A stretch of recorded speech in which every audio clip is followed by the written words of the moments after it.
I'm going to ask this question to Mike first, in an attempt to be fair. The leadership of the House and Senate just appointed the Constitutional Convention Revision Committee. They were unwise enough not to appoint it. As that convention meets, it could do a whole lot of things with the Constitution. What would be the single biggest issue you would think the Constitutional Convention Revision Committee should make? Gosh, perhaps making it a little bit more difficult to make amendments to the House Constitution. It seems sometimes like we're becoming California. You know, it's proposition after proposition here, it's ballot issue after ballot issue. We had issue 2 last year, we've got issue 2 this year.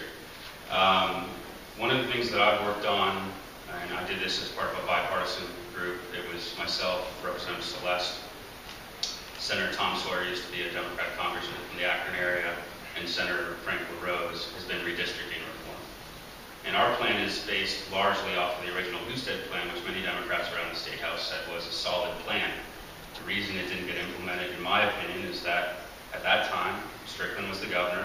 Everyone thought that David Pepper was going to win auditor. They would have had 2 out of the 3 apportionment board seats.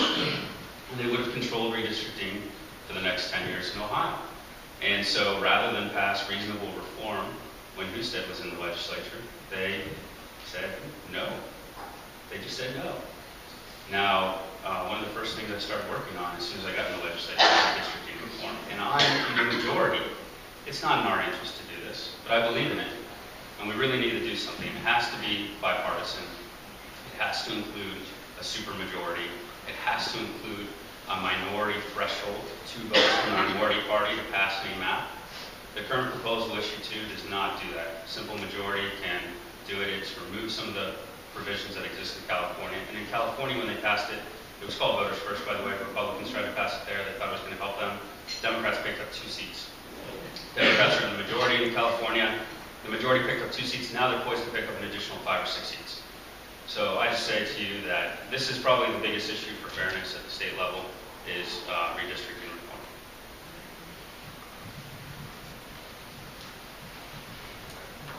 I certainly do agree with Mike on the redistricting issue.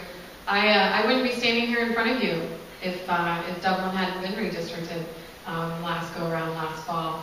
And when I spoke with our current representative, Representative Carney, and I found out he wasn't going to represent me here in Dublin because of redistricting. You know, my question was to him, well, who's going to run? And as you can see, his answer, standing here in front of you. But, you know, it is an issue that's complicated, and there certainly are many sides and opinions to it, but it certainly has seemed to many of us here that it's gotten out of control as far as the redistricting and the backroom deals that are going on as far as the lines being drawn with congressional House and Senate districts here in Ohio.